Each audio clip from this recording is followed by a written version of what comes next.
practice, discourse, and transformation. His works, research, and teaching. Besides that, he primarily focuses on contemporary Buddhism, Pali Buddhism, and religious minorities. His essays and reviews have appeared in the Harvard Divinity Bulletin, Journal of Contemporary Buddhism, Buddhist Studies Reviews, Fair Observer. He's a Journal of Religion, Popular Culture, and Journal of Religion and Culture, among other publications. He teaches meditation Buddhism at the Chautauqua Institution in New York. He was born in Burma. He was born in Murma community in Bangladesh. He became a monk at the age of 15. He was trained and received traditional Buddhist education in Myanmar, Burma, and Sri Lanka, and holds a master's degree in Sanskrit, religious Buddhist studies, and South Asian studies from Naropa University. Please welcome Bhante Ravata.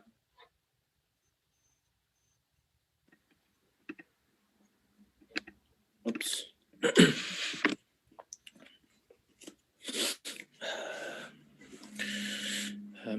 Good morning, Nama Buddhai and Joy Bin.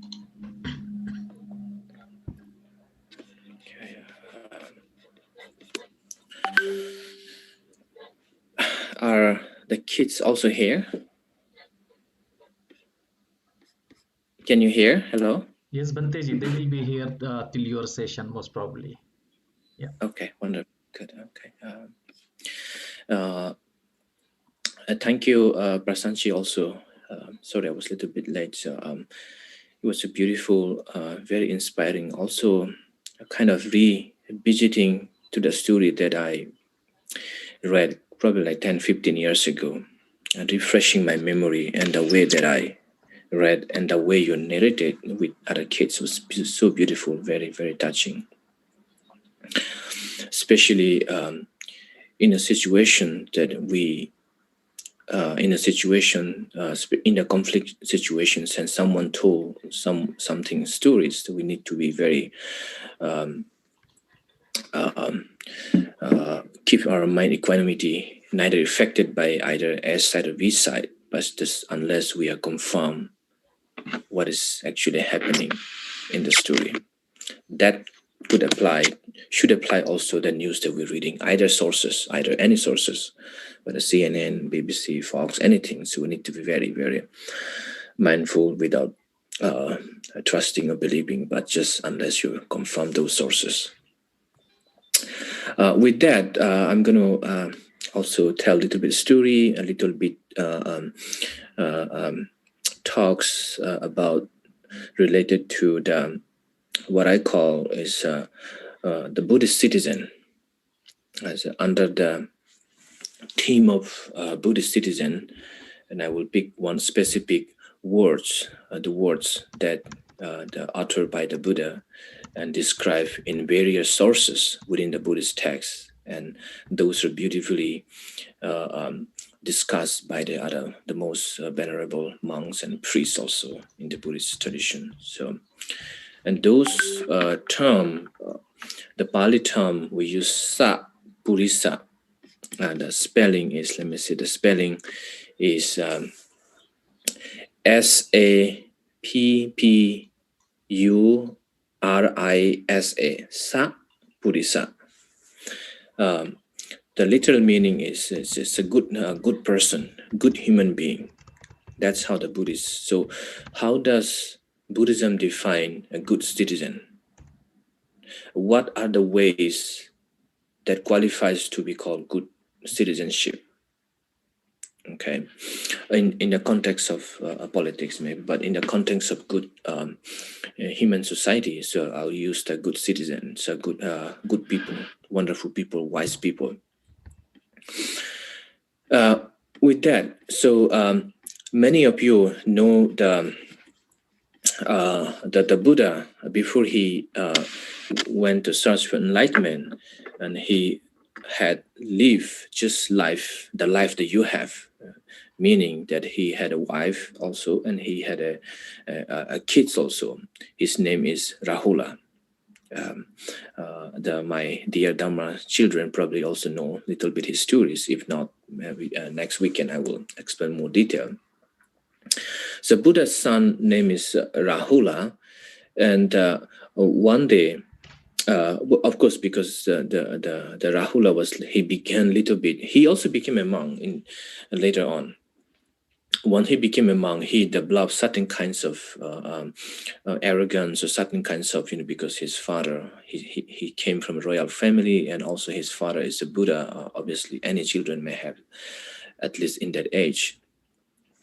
So that did not go well with other friends, his novice friends. The Buddha's son was still novice. He was still training in the path to the actual bhikkhuhood, actual monkhood. And what happened is then the Buddha one day took his son, asking him to refrain such any statement, any language that can be harmful to yourself and harmful to the society or harmful to your friends also. We should be refraining those words, those languages. Those are included three suttas. Suttas are the teachings of the Buddha. Chula Rahula Vada Sutta, a small discourse on Rahula, and also the Ambalanta Rahula Vada Sutta. All Vada is called the advice to the Rahula. Those suttas are included there. It's a beautiful sutta. I'll come back later to that. Long time ago, when I came to the US, as I hang out with the kids, many of you probably know, but one of the kids told me like this, I wish the words are not so powerful. I wish the words are not so powerful. They can change life. They also can hurt people. They also even can bring hope to the people, to some people. So they are just words, but why are they so scary? Meaning the words has a so powerful. It can bring hopes, it can change people's lives, it can motivate, it can bring peace and harmony also to the society, to the people, into the family too. At the same time, the words can be very, very hurting, very hurtful. So why are these, it's just simple words, why are they scary? And which is why the Buddha, on the night of enlightenment, he perhaps meditated. Obviously, when we meditate, as someone said in the audience before, I was not sure who was she. All kinds of thoughts coming out, good, bad, mostly, the good, bad and negative thoughts coming. Those are memories of the past. Those thoughts are. So Buddha was meditating for 6 years, even the post-meditation also, not just during the meditation, during your stillness of sitting. So he probably all the memories of the chaos in his royal palace, all the rivalry of the looking for kingship, royal position also, just like what we know in the Buckingham Palace also, including the race issues there in the UK, in the royal family, at the heart of the center of the UK monarchy also. And the Buddha, when he was meditating, came into alive again those things. And one thing he saw is the words, the utterance, the speech, the communication, the verbal interaction is the key factor in the path of enlightenment and in the path of social harmony, and also in the path of self-destruction, in the path of communal destruction, in the path of also global destruction also. Everything starts from the speech, from the words. And which is why, as he realized in the path, when he was seeking for the Buddhahood, or for self-awakening, self-understanding, the words was essential to have harmony within ourselves and harmony within our community, within our society, and within the global harmony. This is how he came. He used the term called Samma Vacha. I'll repeat, Samma Vacha, especially for those my dear Dhamma friends. I would like to have friends with you. Hopefully I will as we progress. So Samma Vacha is a Pali word. I will spell out for you. Samma-Vaca. I'll repeat. Samma, Samma, Vaca, Vacha. It's translated as in many ways, such as right speech, mindful speech, good speech, appropriate speech. And this right speech has connected to the most ethical conduct, the moral conduct, and also associated with on the path to enlightenment also. Let's say before we begin, Prasanji already recited, and also all the whoever participating today's online Vihara, that Musawada Veramani Sikkhapadang Samadhiyami. That's deeply connected to the words of Samma Vacha, right speech, or appropriate speech. And also, it's also connected to the Eightfold Noble Path. It's one of the path to the awakening, one of the path to the way to enlightenment, one of the path to the way to nirvana is the right speech. So whatever the words we say, we pronounce, we utter, should be chosen with very, very careful for the people, so that when people hear those words, because the words can be very, very influential. It can be good and bad. Simple lying. It's not, if you look at the statistically in the West, how like 42% of kids have been bullied, not just in the school, also online, with 1 in 4 being verbally attacked more than once also. And 35% of kids have been threatened online also. And 58% of kids and adults even reported something that about the online bullying also. So if you look at this thing, so the speech, the verbal interactions is not extended just now the speaking you and me in front of online, but it could also the online on the internet too. So this is why the Buddha mentioned about the danger of lying, danger of not using appropriate words, appropriate languages, and simple words. So long time ago, one of my teachers, when I was in Colorado, he said that sometimes the knives can be very, very dangerous. It can harm in a such way that a person could be, killed. But the words that we use are even more harmful than those guns and knives.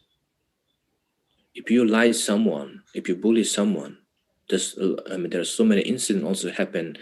I don't have the statistic on the survey, but it is also true that one simple words can kill hundreds of people, if not thousands of people, that we have witnessed, in the Vietnamese War or Korean War, Afghanistan war.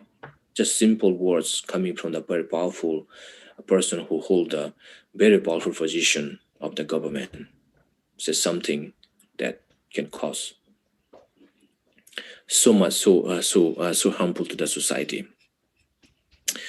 Now, So this right speech has been appropriately adopted by the American Buddhists also, whether white or African American or simply other people in the U.S. They adopted. They have been practicing. There is a very beautiful article. You can Google it later, written by Beth Root at Tricycle. A magazine. Tricycle is a Buddhist magazine in the U.S. It's a Hollywood style, very culturally appropriate to the U.S. Magazine actually. Tricycle. Maybe we should subscribe also for this ASC property also. Beautiful. Now I'll be quick. So what is this right speech that the Buddha was talking about? And the sutta called Magga Vivanga Sutta, the path, the analysis of the path, and mention about the right speech. So before we begin to understand the right speech, we need to know also the wrong speech. So what is the wrong speech? There are two kinds of speech, right and wrong speech. So what is this wrong speech? So wrong speech are, or right speech are, this is refraining from or abstaining from false speech, Musawada Veramuni, just we have recited, and also Pisuna Vachaya Veramuni, abstaining from slanderous or divisive words, Prasuya Vachaya Veramuni, abstaining from harsh speech, and Sampa Palapa Veramuni, abstaining from idle chatter. So what the Buddha, what he saw in his royal palace, or probably in the monastic community also. So these are the practice not for the advice given or ethical conduct, a course of conduct that the Buddha has given to his community. The community here, I mean the community of the monks and nuns and the women and men. Those right speech applicable to everyone, not just lay people, also including me as a monk also. So we need to refrain all kinds of false speech, any kinds of false speech. We also need to restrain also not to using any kinds of divisive languages. As we know in the society, if something that I don't like, usually we create the narrative story and trying to sell those stories to other people, just to impress, just to show how good we are, other people are bad, which is not really good. Or any kind of create a division between two people, whether in the family or in the community or anything. So this is what the Buddha saw, and he saw also within his own community also that devices create much more division. Now, example, we see how polarized, how divided America is rather than united. Also, and we also see any places also, and I've been to so many places, so many countries that I have seen such divisive society also. And then when we speak of the good citizen, so this is the one of the very good qualities, or best qualities is to practice the right speech, appropriate speech, to be mindful of what we say, what we write, how we communicate, especially in verbal interaction. So 4 things that we need to refrain as a good human being, as a good person. One is we should to refrain from all kinds of lying, using falsehood. We need to refrain using any kinds of divisive speech, divisive language that create disharmony within the community, and also abusive speech. We should always refrain from any kinds of abusive and harsh speech that can be hurting other people. And also idle chatter. Chatting means, you can gossiping stuff. We should also refrain all kinds of gossiping. Those are the wrong speech in connection to the right speech. And then the Buddha continues about right speech. So the cause of the wrong speech. So what are the causes of wrong speech? There are 3 ways of bad conduct in Buddhism talks about, and the Buddha also talks about. So 3 ways of bad conduct is the mind, body, and speech. Called three vidya. Sometimes we call ducharita or duscharita, probably in Hindi and Sanskrit also. And which is why that the Buddha developed another course of meditation. I will be giving also later on. We have 40 kinds of meditation.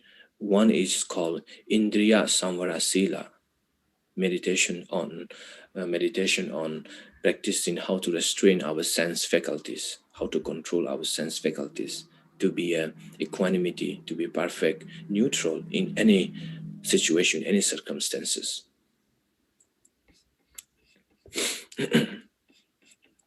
Let's see.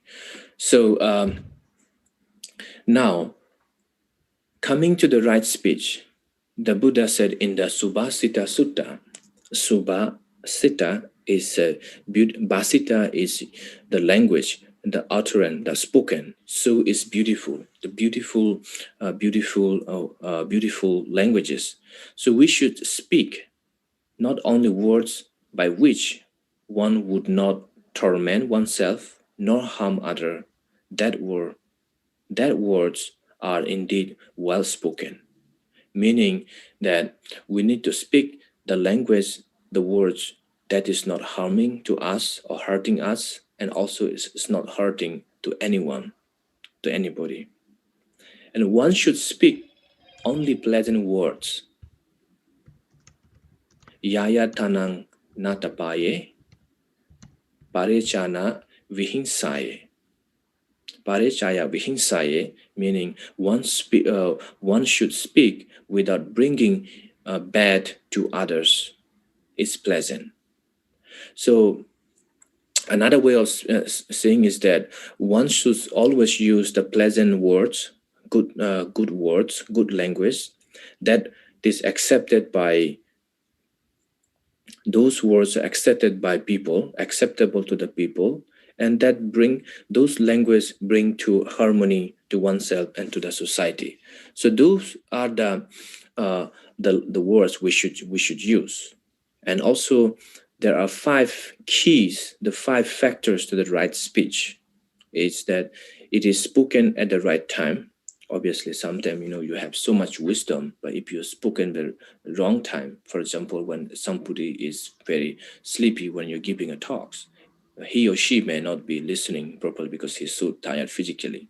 So you completely miss giving or chances listen to the words of wisdom. So it has to be in the right time, and it is spoken in truth.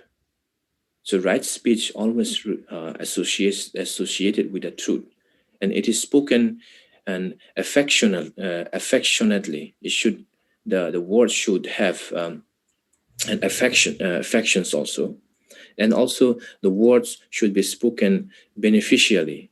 Any speech that you tell or you write an email or texting should have benefits also, and the speak should always with the intention of having a mind of loving kindness. It has to be associated with kindness and compassion also. Those are the right speech. I just wanted to flesh out some of the key factors that the Buddha in Buddhism talks about. One of the good qualities, one of the important qualities when we talk about good citizen. I don't know how many students are in India or how many students are the kids online Vihara are in the US. So as we are in the US, and I believe that I'm not using as a religion as a tool, but as we are Buddhists, as a Buddhist, I think we, especially the children, has a responsibility also to be an example, setting example to other communities also, using that whenever you talk to the kids, to your friends, especially to your parents too, just be kind and be gentle and be very harmonious when you use your words. It would be very, very not only benefit to yourself, it's also benefit to the whole society and whole nation also. People who speak calm, people who speak gentle, people who speak with kindness, we always love them. And I want to see, and all of you, and in this way also, we are walking in the path of the Baba Ambedkar, or in the path of the Baba Saheb, that he's shown us what we need to be to make an impact to the society. And one of the impact making in the society is speaking right, speaking the truth, and speaking with kindly. And with that, I'm going to conclude for today. And I look forward talking to you next weekend probably. Okay. Thank you. Thank you. Sadhu, sadhu, sadhu. Thank you, Bhante Ravata. If anybody has any question, we can take just one question because we're running out of time. Please go ahead if you have any question. Just it's not a question. I'll just ask Bhante. Towards the end of his talk, he mentioned about Baba Saheb Ambedkar. Baba Saheb Ambedkar, in simple terms, said, inequality challenges well-being. How should Buddhists take this to our lifestyles?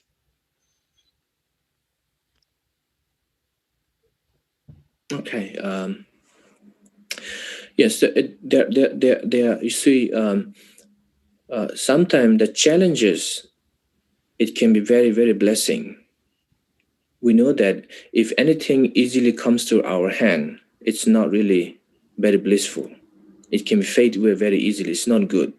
People who rise from nothing, their life is much far greater than who have already abandoned. So when we have a challenges, I think rather than complaining about challenges, accept as a challenge, and with your inner resources, whatever, either tool from Buddhism or any other religious community, or even anything, when you look at online, when people have a depressed or sad or need some kind of inspirational words, people usually Google it. There are hundreds, thousands of them beautiful words. So use those as a resources, and then just stand up yourself. And I sometimes give example myself. I don't have a parents. My both parents there when they were kids. I have no clue, but I have a degrees in the US. I'm from Canada and traveling all over the places. That's how you have to be very strong enough, challenge every difficulties. And I think Baba Saheb, his life also one of the examples such too. Because there are some difficulties, bad thing happen, doesn't mean we should stop, or we should be always we should fight in a kind, we should fight with compassion, we should fight with conviction, not to destroy the other person, but to show that to bring the peace and hope to the society. Very convincing. Thank you, Bhante. Thank you. Thank you, Bhanteji, for a wonderful talk. Bhante Ravata will be with us for the month of May, so we have more wisdom to come in next few weeks. So please join for the online Vihara to listen to Bhante more. So we will move on to our next session. So today we have a guest speaker, Professor Ronald. Professor Ronald Hall. Professor Ronald is a professor at Michigan State University. He has a PhD from Atlanta University, MSW from University of Michigan, and MCS from University of Detroit. His research includes mental health, individual group psychotherapy, cutaneochroma, intraracial racism, bleaching syndrome, and black male cool pose attempt. His social work research interest extends to 4 areas in particular. They are as follows: colorism, litigation, special populations, and human behavior and the social environment. And these interests provide a means that will be instrumental in the advancement of casework, clinical social work, and various aspects of society at large. So without further ado, please welcome Professor Ronald E. Hall. Please go ahead. All right, thank you very much. I have a PowerPoint, and I'm going to hope that I can get this technology to work. So just give me 1 second.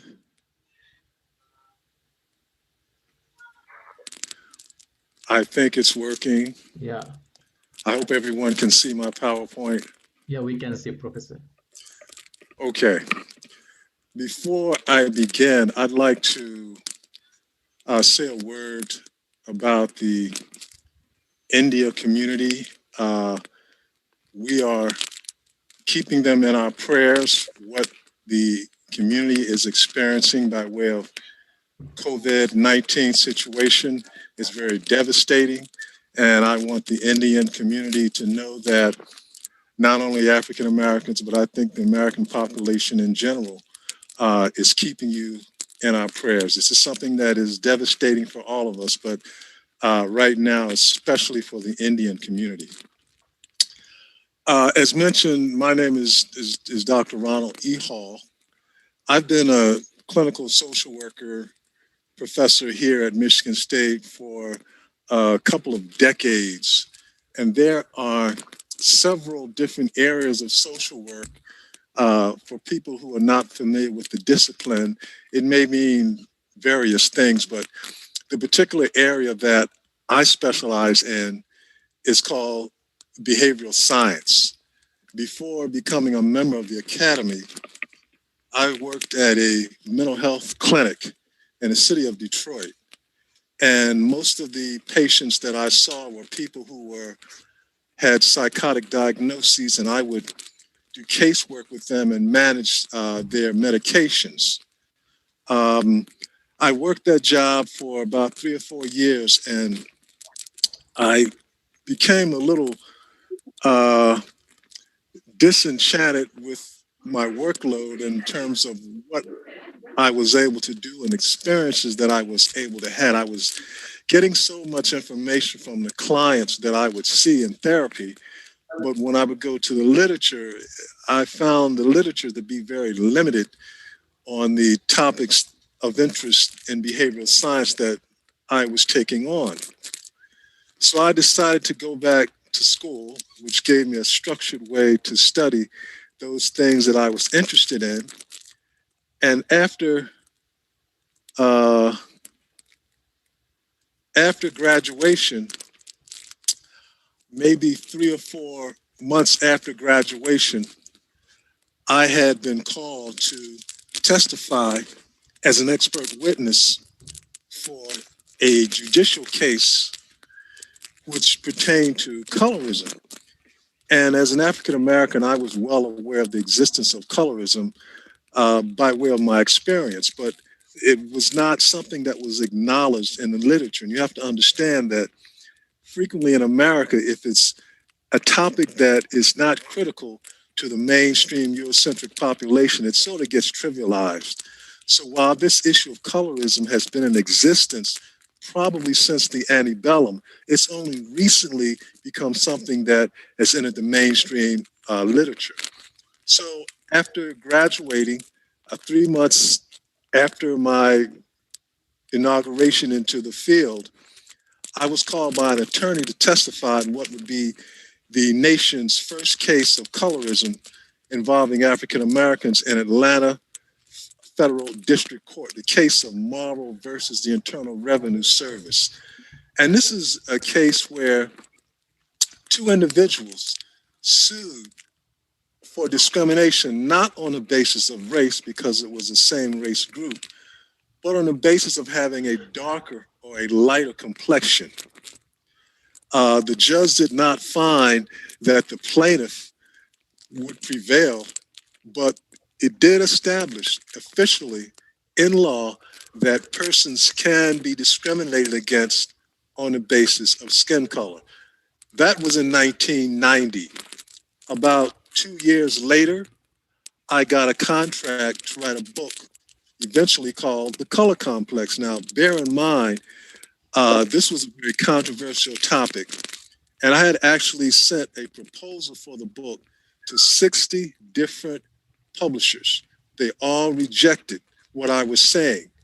But the fact of the matter is, as has been proven now, the scholarship of nations was wrong.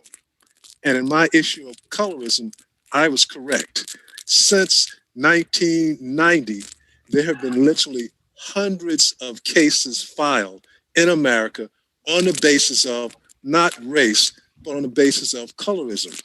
And I will frequently get calls from attorneys around the country who want me to come and testify as a witness in their particular case. And because I work a full-time job at the university, I can only take very few cases, but I do occasionally take other cases. And my most recent case was for a university in California over the summer.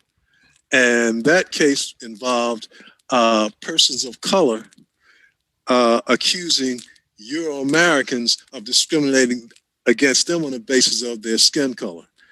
And there have been other cases, one in San Antonio, Texas, which I advised, I didn't testify for, but I advised, and this case was involving what's referred to as Latino or Latinx Americans. So in considering my work on skin color, I've associated myself with several different institutes here at Michigan State University. So I'm an affiliated scholar with what's called the Julian Samara Research Institute, which is essentially the Latinx community. I also carry this work forward working with women. I'm an affiliated scholar with the Gender Center here at Michigan State's campus. And I'm also an affiliated scholar for Michigan State University's School of Law. It's located here on campus. I'm not going to list all of my publications, but I've been writing about this topic most of my academic career. These are just a couple of peer-reviewed papers that I've selected, one in the American Behavioral Scientists, one in Race, Gender, and Class, and another in the International Review of Sociology. And I publish papers, academic papers, not only in the US, but certainly around the world. My first book, as I mentioned, The Color Complex, that book that had been rejected by 60 different potential publishers as a failure.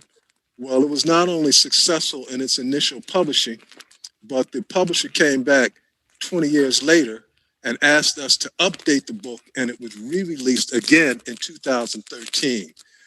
I've also authored a book called The Melanin Millennium, published in 2012, a book called Historical Analysis of Skin Color Discrimination in America, that was published in 2010.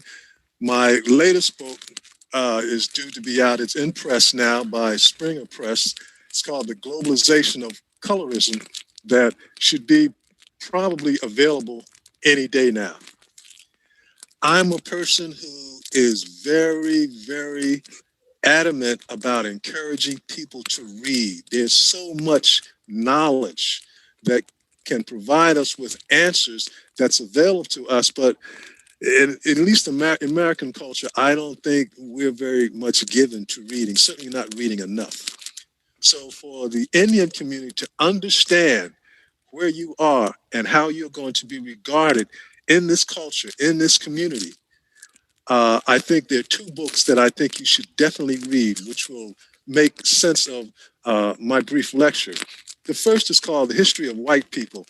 And when I travel around the country and around the globe, the first place I look to go is to the bookstore, because frequently if I visit bookstores, there may be books available that I can purchase there that I can't purchase here in the US. So I think I was in the UK and I ran across this book by Nell Painter. And Nell Painter I would think she's probably retired now. She was a Princeton historian. And she talks about America before it was an officially designated country, when Europeans were first arriving. And what really impressed me about the book, the point that she made, is when Europeans first arrived, we had no racial problems here. We're talking about the George Floyd situation, and you would think that racism is something that is ingrained in our DNA, and it's not. The fact of the matter is, people in America before 1776 got along fine, no problems. Euro-Americans from Ireland, from Great Britain, those who were Dutch, got along fine with African Americans, with Latinos, and Native Americans. But they were working class Euro Americans.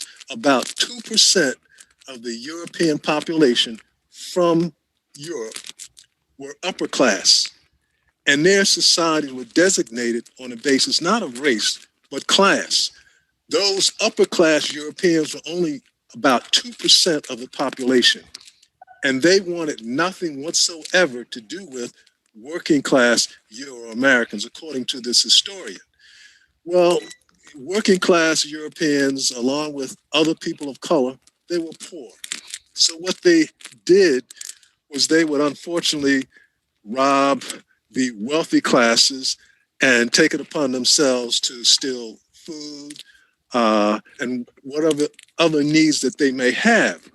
And this 1 or 2% of the upper class Europeans realized that their days were numbered, that they could not survive because they were such a minority of the population.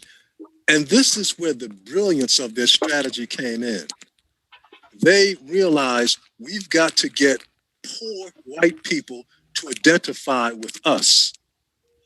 And it was then that European migrants were no longer Irish, they were no longer British, they were no longer Dutch.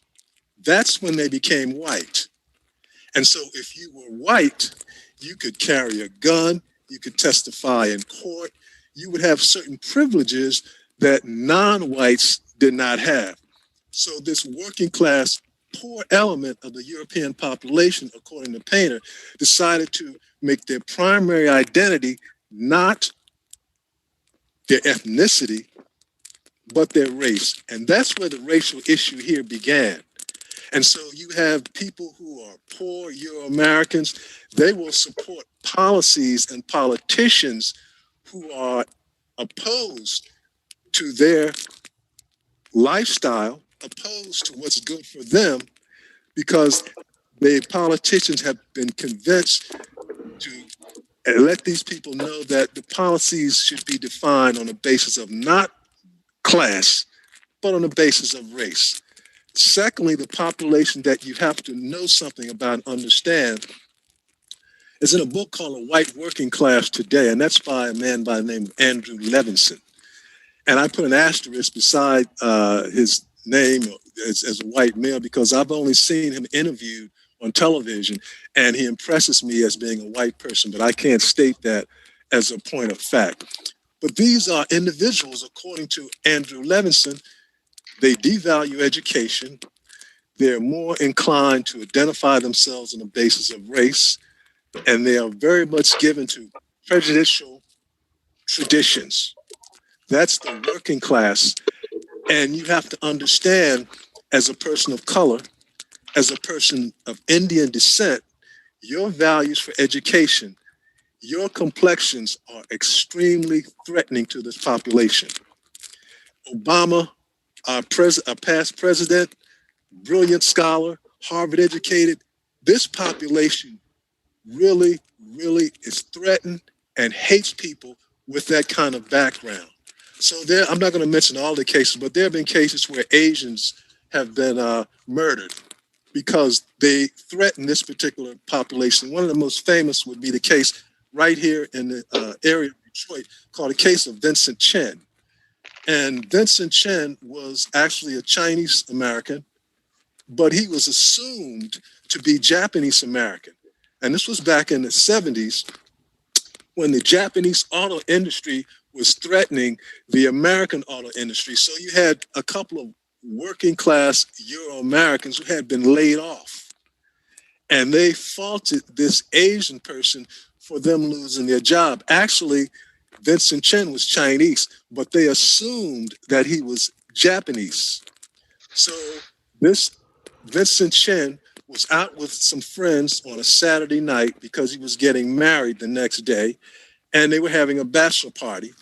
These two gentlemen walked into a bar where they were having a drink, saw these Asian persons, went to their car and got baseball bats and chased these two Asian persons down and caught them. And Vincent Chin, by being beat about the head, having his skull crushed, was killed only because of his color and his ethnicity. The case was a huge case, not only in the US, but this case was advertised around the world. There were boycotts, there were protests. But the thing that's most devastating for me, and the judge in deciding the case, it was never any question whether or not these individuals were guilty of committing murder. The judge decided that because they had never been in trouble before, because he thought that they were, quote, good guys, he decided not to give them not 1 day of imprisonment for murdering Mr. Chen. So you have to understand that this issue of colorism is extremely important. It's extremely significant. It's not very much talked about openly because it's kind of embarrassing, but it is a reality. And if you're a person of color, that is, if you're non-Eurocentric, you need to be aware of some of the details. Now, I use the term colorism, but in other cases in Europe, in many European countries, then we use the term shadism. And some of my Indian friends who I've done studies with and done a couple of videos with, they use the term shadism. But succinctly defined, when we talk about colorism, it is bias on the basis of your melanin content. And your melanin is that ingredient in human skin that gives you skin color. It gives you your darkness. We have a tradition that's not readily admitted in this country.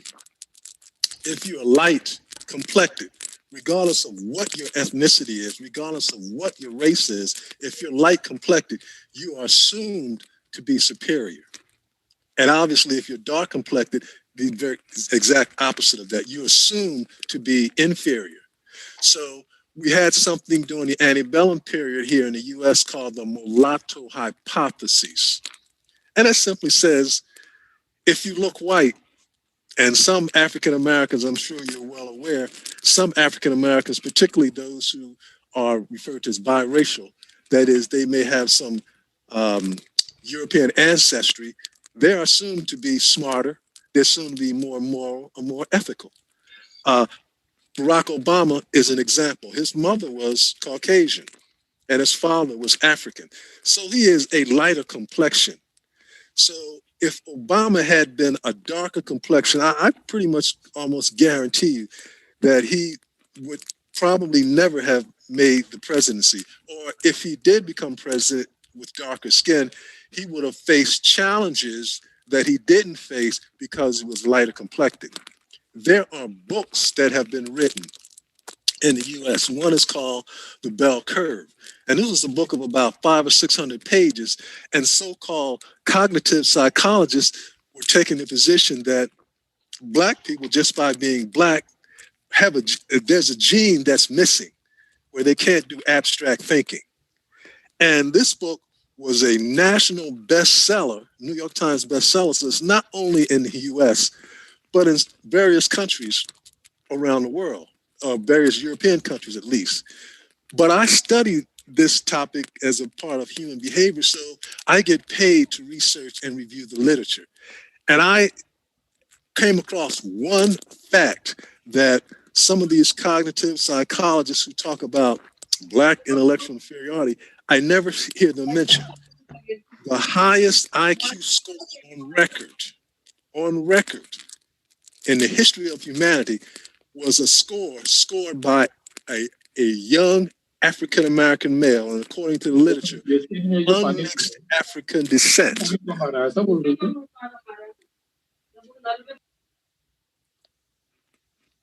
This young girl, 9 years old, had an IQ that was so high, they couldn't measure it.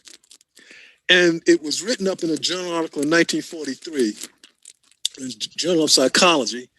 And the reason the author wrote this paper was because they were confused. They could not understand how you could have someone so bright coming from such an inferior group. Well, that idea of inferiority was just something that was made up by Eurocentric psychologists. And of course, they put themselves at the top of the heap. Now, from my perspective, this young lady will always have the record of the highest IQ because they couldn't measure it. So we don't know what it is. And you get a measurement of your rate of intelligence by what you can do in comparison to your peers. So this term colorism is associated with some of this implications for light and dark skin. It was first used in 1982 and 1983, but it has been in existence since 1619 with the landing of the first slaves in Jamestown, Virginia. But it was first documented in 1982 by Alice Walker, who was the iconic author of the color purple. And she first made reference to colorism as pertained only to Black women. But then she thought about it and realized this is something that pertains to all people of color. And so in 1983, in a magazine called Essence, she redefined colorism in documentation to include all people of color. And as I have my last point, it's practiced by all people of color. We are both the victims and the perpetrators of this issue of colorism. Now, when I testified as an expert witness in 1990, my case involved only African Americans, but I was well aware of the fact that this involved all non-European Americans. But that was just my opinion at that point. So about 12 years ago, I began traveling around the world. I haven't been to every individual country, but I've been to all of the countries representative of all of the populations of mankind, all of the major populations. And I've conducted focus groups, and I've collected survey data. And I have empirical evidence that colorism is existent amongst all of us. But the only difference is there may be some nuance. So when I travel to Mexico, they have colorism issues there, but the colorism may be a little bit different than how it's expressed in the US or some other country. In Japan, probably, from what I know of the literature, that's probably where the oldest documentation of colorism exists. Colorism, that is an ideal for light skin, existed in Japan long before the Europeans arrived in Japan. And there was a saying in Japanese culture, light skin compensates for 7 defects a person might have. So that means if a lady has a cleft palate, or she's intellectually challenged, but she's light-skinned, then that makes her superior. And this goes back to the 1200s. The Japanese refer to themselves as shiori. Shiori, translated, means white. So my friend from Cuba, Latinx, person very dark complected, he refers to Cuba, Latinx community, 60 miles offshore of the US, as the most prejudiced society in the Hispanic Caribbean. I think of women of color in pertain to gender as probably the most victimized by colorism. And when I say women of color, that would include women of Indian descent, and also women of Native American who refer to themselves as Indians, but you know they're not Indians from India. People we call Native Americans is a result of a Euro-American named Columbus who made a left turn when he should have made a right and thought he was in India when he wasn't, and the people he met, he called them Indians. Well, women of color who are not light complected, and we unfortunately tend to value women for their physical attributes, for their beauty. If they are intelligent, if they are talented, if they are very bright, but they're not a lighter complected, we don't value them the same way. A male can be not so very attractive, but if he's very bright, has a good education, is very smart, is very talented, he's probably going to be more valued by society.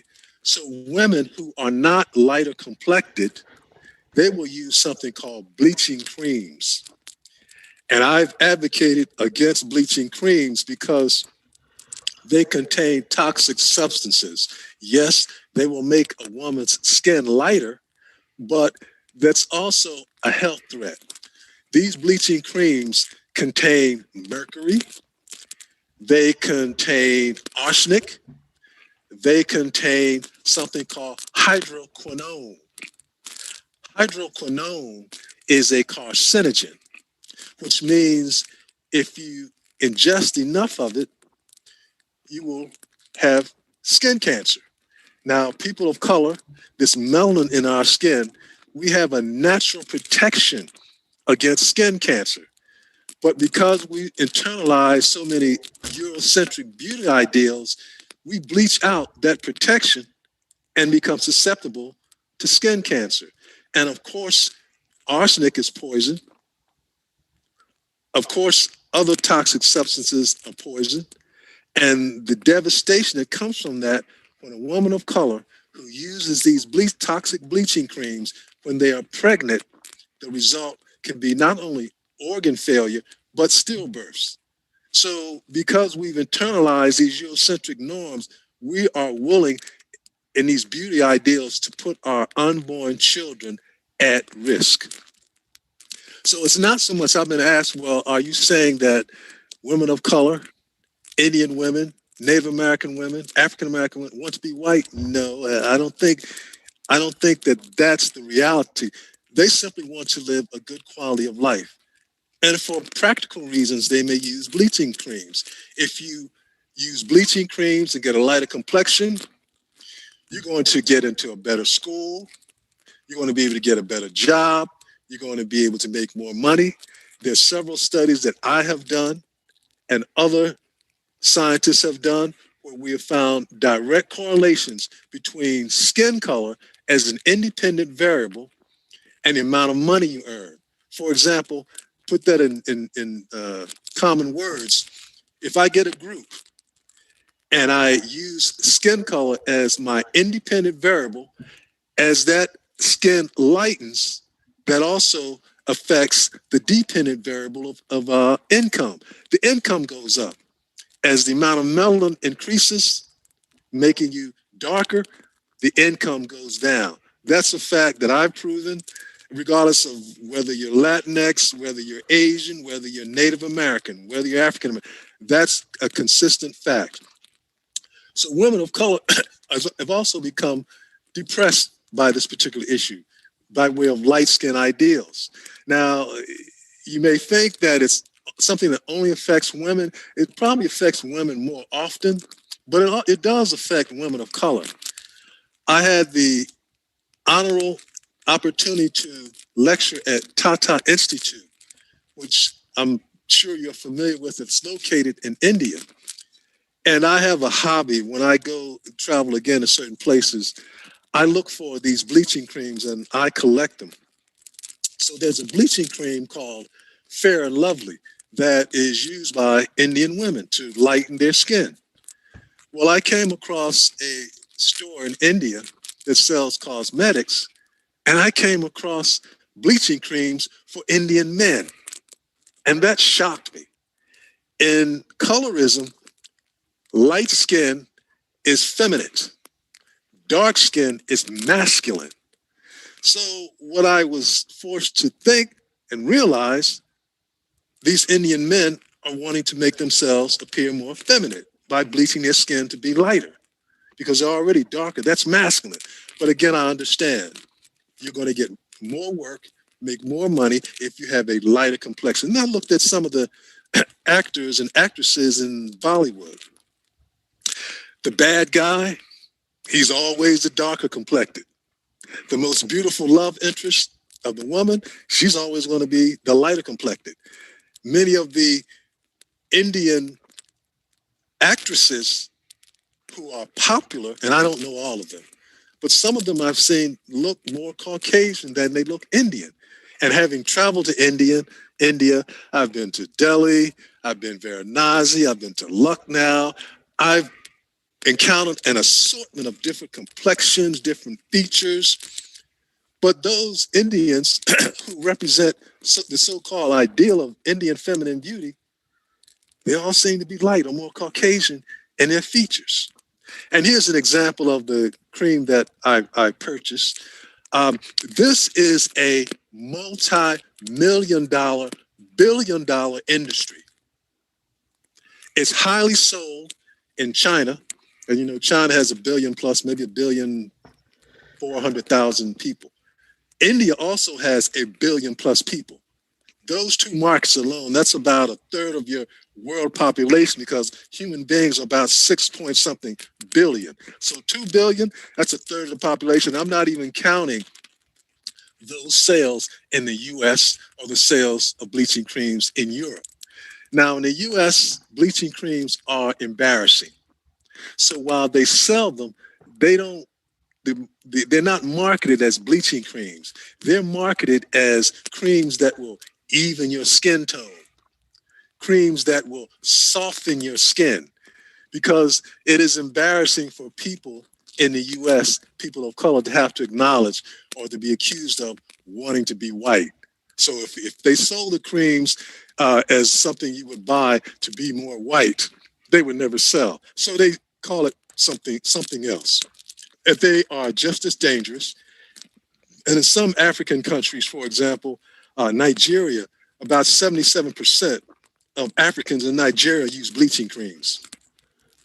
And some countries in Africa have made them illegal. But that's kind of a dead end, because if they make them illegal, they're only going to create an underground market. Now, some of the research that I've done in India, the Center for Advocacy, have indicated that selling some of these bleaching creams are unfair, using unfair trade practices. Why? Because it's trying to convince Indian women in particular, and Indian men, if you want to be smarter, if you want to be more well-liked, if you want to be better, if you want to be superior, you need to bleach your skin light. And if you buy their product, you'll have light skin and you'll have a happy life. I reviewed some of the Hindu dailies and advertisements for a bride or groom.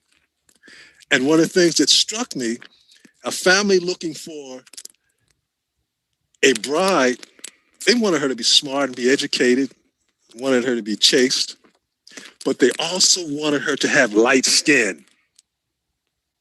They wanted her to have a light complexion.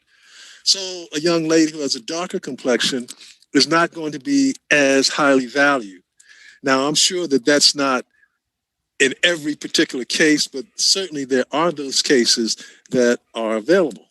And this sends a subliminal message to particularly young Indian girls who are growing up in the midst of all of that. There have been African-American girls that I've come across in the literature who've actually committed suicide because they are not lighter complected.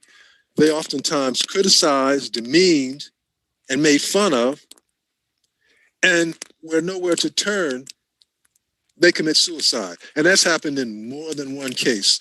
Oprah Winfrey did a documentary maybe 6 or 7 years ago called Dark Girls to address this issue. And her company didn't consult me about this topic, and I knew what was going to happen because that was only telling half the story. People think if you are this lighter complected person by way of colorism, that you have it made.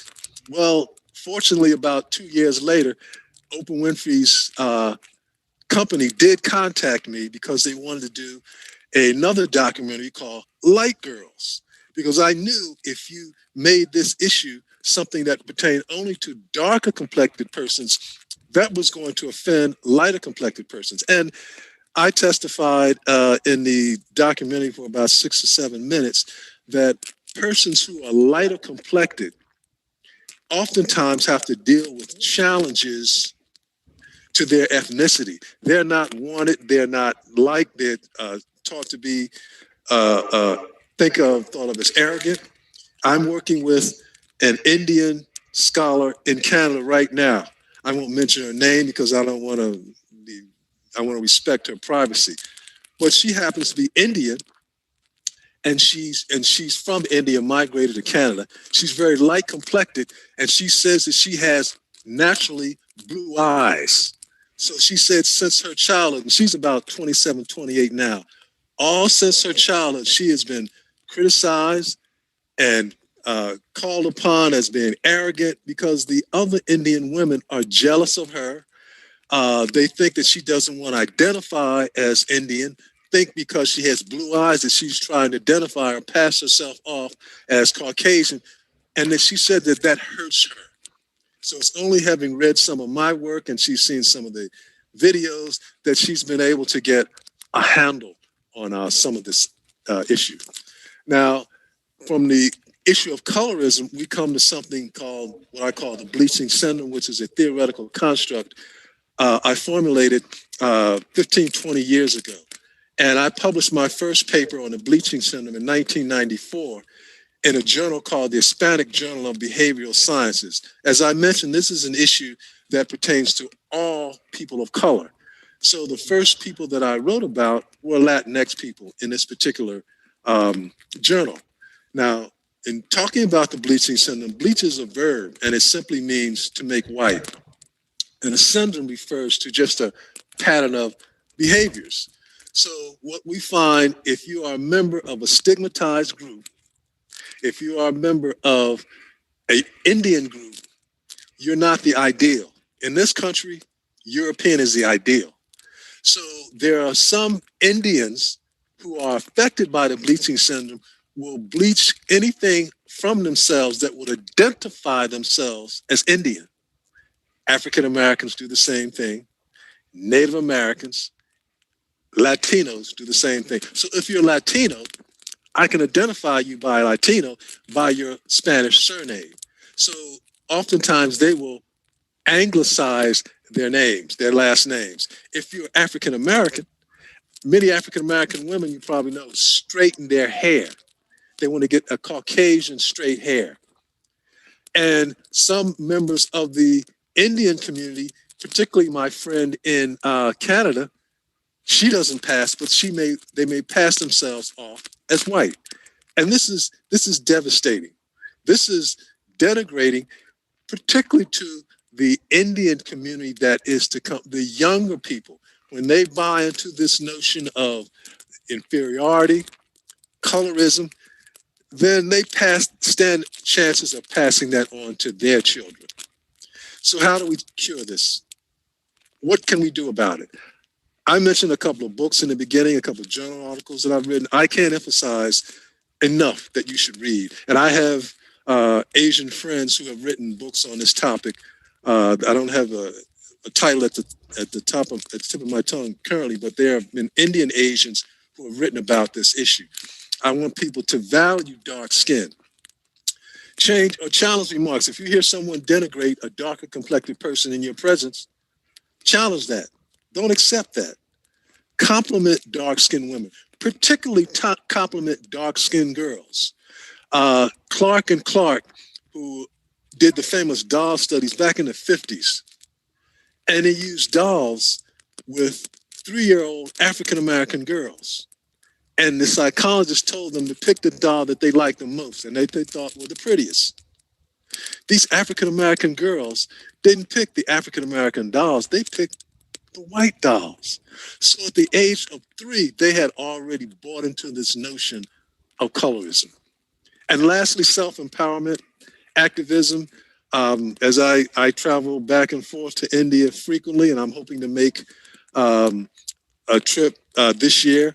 One of the leading scholars on colorism in India, I'll mention her name. Her name is Neha Mishra. Neha Mishra is a professor at the law school at Jindal Global University. She is a scholar who has written with me and she's presented with me, and she can address this issue from an Indian perspective living in India. I think that ends what I have to say. I kind of rushed through it, but I'd be glad to take any questions that anyone might have.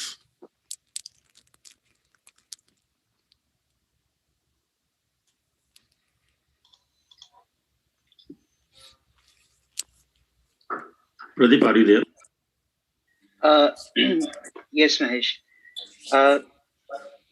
Please go ahead. If you have any questions, you can ask. Yeah, question. Hello. Yes, yes. Hi, Dr. Hall. Yes. Good morning. Good morning. Very interesting and very enlightening. Thank you so much for a wonderful exposition. Thank you for coming. I would have liked to see an example. I mean, it would have been interesting to see what would happen in a country or a large group of people who are most of whom are white, but the dark-skinned people are the ones who have power, and they were every way economically and every the way they were stronger than white. Then I would have wondered if the white-skinned people would have liked to be darker or something. It's just an interesting thought. I mean, yes, yeah, yes. There's been literature. Let me refer you to a psychiatrist by the name of Frances Cress Welsing. She's the author of something called the Cress theory. And you have to understand the European mindset. The world's human population, about 75, 80% are people of color. That is, they have melanin in their skin, making them darker complected. So a minority of the world's population are Europeans who have very light complexions. Now, psychologically, if you recognize that as a European, you have to say to yourself, I am different. And you have to make sense of that. So you say, I am different because I'm not as good, or I'm different because I'm better. And obviously, it's psychological to your advantage that you are different, lighter complected, because you are better. And if you understand that dynamic, then you understand the origin of white supremacy. If the world were dominated economically and politically by darker skinned persons, we are not threatened by Europeans. So you are not likely to find the same dynamic. It is necessary for Europeans to dominate the non-European world in order to satisfy this notion of being light as supremacy. Okay, thank you. You're welcome. Dr. Hall, I have some observations to make. Very quickly. Yes. Namo Bodhaya Jai Bhim. A person suggests Dr. Ambedkar sometime back. Your community people are black. Why don't you advise them to take a particular seed which can change their color? You see? The response given by Dr. Ambedkar was, the same thing holds for community people. There are quite a good number of Hindus who are black in color. Yes. Why don't you experiment this with them and come back? You know, what you're saying is breaking up, so I really couldn't hear the totality of your question. Yeah. So you are right in telling for the supremacy, the white man uses color. That is historic. Yes. No doubt. Yes. Yes. But my question is, look at the Afro-Americans. Most of the athletes who are doing well in Olympics are Afro-Americans, the crass breed of white and black. Well, that brings up a question. And the science is very limited. I mentioned the term melanin, which is what gives you color in your skin. There are three types of melanin. One is called pheomelanin, then you have uromelanin, and you also have something called neuromelanin. Neuromelanin only occurs in the brain. And there have been some theories that it's the neuromelanin that allows people to excel athletically because it has some relationship with the muscles. That's not proven. We don't know that, but it's not often talked about because at the end of that, if that's true, then that's suggesting that the population that claims superiority is actually inferior. So nobody's going to study that. Fair enough, Dr. Hall. My last question is this. Ultimately, it is the enlightenment, Yes. the mindfulness of an individual, and his contribution to the community enabling to take care of itself is the ultimate decider. So color is only a passing phase. What is your Yes. Yes. Oh, it's no doubt. The power structures here exploit color to keep the rest of us divided. Yes. It's much easier to divide and conquer people if you have them identifying light skin, dark skin, East, West, Republican, Democrat. It's much easier to manipulate them. As I mentioned earlier, before America became color conscious, blacks and whites got along well. Yeah. But that minority power structure had to find a way to divide them. So this is why I make sure I travel around the world. I advocate with Indians. I worked on a Native American population here in North Dakota because I got to try to get people to understand you. And I mean, I'm not against white Americans. There are a lot of very well-meaning, good Euro-Americans, but you got a small minority who's very wealthy, who's trying to exploit the rest of us. And when we get into colorism, we aid our own exploitation, essentially. And Dr. Ambedkar was a man who could have come to the U.S. and done very well and just ignored the life of his rest of his people. He was a lighter complected individual, but no, he identified with the masses. And those are the type of people that we need. Kudos to Dr. Ambedkar. So nice, Dr. Hall. When you come to India, next time you search for a called Dil Sacha Hai Chehra Zoota. All Indians, Dil Sacha Hai Chehra Zoota. The heart is the real one. The face is not the real one. Thank you. Thank you. I don't see any raised hand. Please go ahead if anybody has any other question. I have a question. Dr. Hall, thank you so much for such a wonderful insight into colorism, a topic that has not been explored much across the world. And more so in India, there is very little research. India being such a complex country, the colorism, caste, and social capital go hand in hand. Yes. But one thing I wanted to comment is, unlike US, where you see the social capitalism or purchasing power of the African Americans resulting in you seeing faces of African Americans on TV, on music shows, on various advertisement. Yes. I hardly see any advertisement where there is no African American represented in a US advertisement, whether it is a billboard or a TV ad. So that has been achieved only because of the purchasing power. Mind you, the African American population in US is much less than what the SC/ST, the lower caste population in India is, which is the majority population there. Okay. But the question I'm coming to is, because you have been exposed to India, you have done some research, and you mentioned about somebody who you're going to talk to. Please, can you throw some light? I have not read your book, but why has Indian dark complexion people not been able to do what America has done? I don't see any black anchor on TV or advertisement or a model. Forget about a singer. Literally nobody. Any thoughts why this is?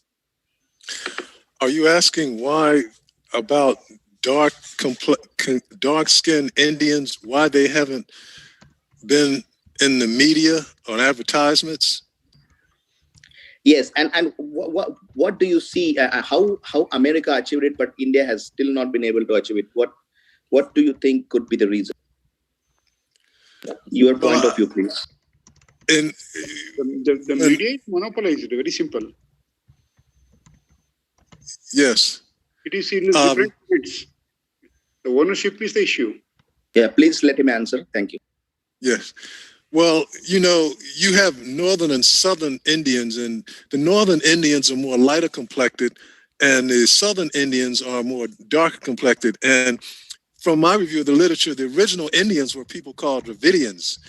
Dravidians are darker complected, but coming to America, you encounter this American experience. So in America, the Indians who are going to be recognized by American tradition are those Indians who are going to be lighter complected. The darker complected Indians may be just as motivated, just as smart, just as hardworking, but they're not, the gates of opportunity are not as open to them. If you look at African Americans, the lighter complected, there have been literature written about the lighter complected African Americans are the ones who are most idealized and are the most successful. As I mentioned in the research that I've done, you're lighter complected, you make more money, get better job, regardless of what your ethnicity is. Anybody's going to have that experience. The only thing I could advise is the Indian community remain vigilant, advocate, protest, get politically active. I've noticed there's an emerging number of Indian Asian politicians who are in Congress. There's an Asian, he's not Indian Asian, but there's an Asian who's going to be running for the mayor of New York City. I think he's Chinese. But you have to be active. And Americans have only gotten what they've gotten by being politically active and involved. This is a democracy, so your vote counts, your activism counts. And while we have problems here, there are possibilities, but you have to be willing to put forth the effort in getting those possibilities. Thank you. I just a small rejoinder, actually. I didn't mean to say that they were not able to achieve in America. I mean to say they have not been able to achieve in their own country, in India. Oh, in their own country? Well, yeah. I would be hesitant because I'm not an expert as much as an Indian Asian would be, but my own unqualified opinion about the situation in India is similar to what happens here. Skin color is very significant. Not spoken about a lot, but skin color is very significant in India. It's very significant. I would suggest to you that it is no accident that the current prime minister of India is very lighter complected. And in my visits to India, I've seen Indians who are darker than the darkest African American I've ever seen. And at one conference I went to, and I know this gentleman, I don't think he was telling the truth. He was as black as tar. And he said he had never experienced colorism. He told me that. And I know that was not true. He was probably so hurt. It's not a subject that he could touch, he would want to deal with. So the issue of colorism, in India, one of the things someone else mentioned this, I could say this from experience as well. India is probably the most complicated society that I've ever visited. Religion, caste, education, color, gender, language. All of these striations of society exist in India that don't exist elsewhere. But unspoken, and I work with the Dalit population a lot, and people tell me things. Their color prevents them from doing a lot. So it's very strong in India. Not talked about, but very strong. Thank you so much. When you talk to that lady you mentioned, Mishra, you can maybe bring it up. Thank you so much. You're welcome.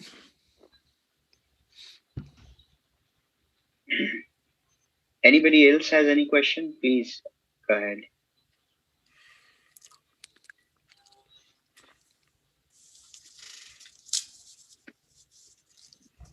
Hi, my name is Naresh. Can you guys hear me? Yes. Yes, please go ahead. So, Professor, you said a very interesting thing, saying majority of the world population is black, almost 70%, but they are not the rulers, kind of. And you said if they become the rulers of respective countries or something, then this white supremacy will go away. Yes. Well, so how can we, as a dark-skinned people, achieve that? Well, I don't think if the people of color were the power structure in the world, I don't think it would be the same kind of colonization, exploitation, because we are not threatened on the basis of color. It's only because Europeans were threatened by people who have color that it was the need to dominate people of color. So the populations were colonized. You know, British occupied India for how long? Until 1940. But by occupying India, that was saying to themselves, we're superior, we're better because we can dominate these people. When Europeans arrived in the Americas, the exploitation of the native people here, the native people were kind to them. And we are typically given to kindness and civilization. So when we are confronted by a very aggressive, warlike population, we're not prepared for that. And, you know, there's a man by the name of, he started the notion of survival of the fittest. Well, that was a European scholar. From my perspective, it wasn't survival of the fittest. It was survival of the most aggressive, the most violent, and the most prone to war.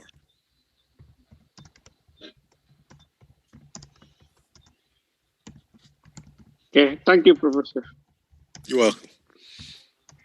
Professor, talking about colorism, the Irish, who are as white as the snow, yes, were also discriminated heavily about 150 years ago. Yes. How that doesn't fit into the colorism and how they overcame their discrimination. It wasn't just the Irish. When you arrived to the US, if you were Italian, if you were French, if you were German, your accent or your inability to speak English gave you a source of denigration. But once the Irish, second or third generation, born and raised in the US, once they became American and they were eligible to be American because they were white, now they're no longer discriminated against. But persons of color, you can be the smartest. As a matter of fact, if you're a person of color and you're successful, you're smart, you're talented, people will dislike you for that. And you'll never be American as much as a European can be American. That'll never happen. You're always going to be a little less. A lot of Asian persons complain. They're always challenged because if they look Chinese, they can be living in America since the 1800s. People are always asking, well, what country are you from? Or how did you learn how to speak English? When they've been here for decades, only because they look Asian. Now, an immigrant from Europe will have an easier time in succeeding in this country versus a person of color. Agreed. Because the whiteness gets them advantage. Yeah, agreed. But I heard there were some other things as well, like they're part of the gangs and Yes. they won some elections and then they joined the police force in droves. Yes. And that kind of completely changed they became the oppressors rather Yes. than the oppressed. So is there where I'm going is there a way to overcome some of these inequalities? Is there a lesson to learn from Irish experience? We know that the white color clearly gives them that advantage. Yes. By assimilating, accents go away over a generation, and it is easy. But is there a lesson for us? Well, I think it's something that we can overcome, and I am optimistic. I am encouraged. The way we're going to have to do it is we're going to have to merge our communities. We're going to have to interact with one another. So what I know about Asians doesn't come from a book, because I have Asian friends. We had segregation in this country, and one of the reasons why we had to have segregation because you had to believe about Black people what you were told, because you didn't know any Black people. They didn't live in your neighborhood. So this new Black Lives Matter movement, I see all kinds of people marching, involved, white people, yellow people, brown people, red people, all. And so by interacting with one another, we can develop friendships, which we can form alliances. And when we develop friendships, we find out we have a lot more in common than we realized. So we're not as apt to be segregated or separate from one another. So when the Asian community was attacked a couple of weeks ago, a lady was attacked on a camera. I'm not Asian, but I objected to that attack as much as any Asian person. And I've actually met with a couple of Asian groups here on campus to see what we could do to end that kind of attack. So once we begin to recognize ourselves as a collective body, having more in common than not, that's going to be the way. That's going to be the way we solve the problems. And I'm encouraged by the younger generation is much more, I think, amenable to diversity and identifying with other groups because they experience a different world. Thank you.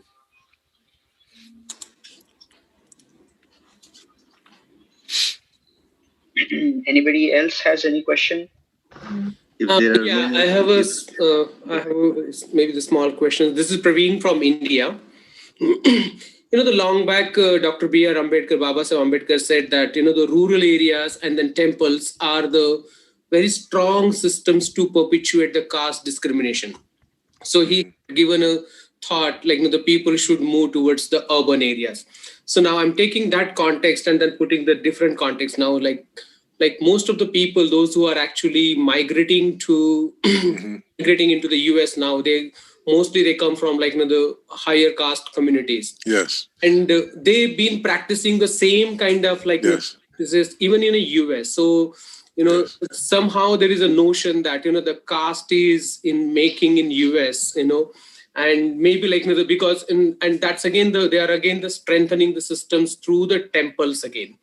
So is there, we always say that whoever comes to the US, they become as an American, but when Indians goes to the US, they remain as an Indian and then perpetuate the same kind of the caste discrimination practices in India. Have you ever noticed this kind of the dynamics, and then what will be the influence in a longer run?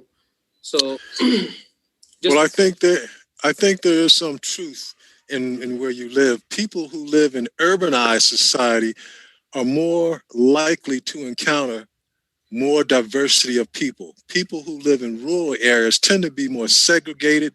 They tend to belong to communities and populations that think alike, have the same religion, have the same norms and values. And so when something is different, the rural people are not as accustomed. They can't make the same kind of adjustment. Whereas in a large city, the urban areas, it's true in America as well. The urban areas where in my life here in the U.S. in the city, I've encountered every manner of ethnicity and racial group on earth, because particularly at a university, I encounter them, I know them, and I have them as friends. So I'm more well adjusted to get along with those kinds of people because I've had to negotiate with them. So that's not only true of India. I mean, the same kind of experience happens here, happens probably in China as well.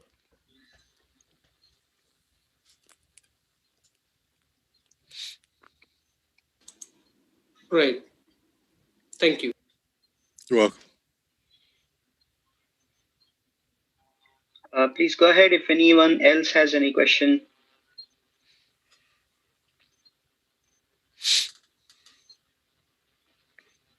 All right. I don't see any hand raises. Okay. I guess, I think nobody has any question. I don't see anything in the chat as well. So I think we can conclude today's session. So thank you very much, Professor Hall, for joining today and giving such information. Yeah. And thank you everyone for joining today. We will continue next Sunday and we'll keep you posted about the future event. Thank you very much, everyone. All right, take care. Take care. Thank you. Thank you. Thank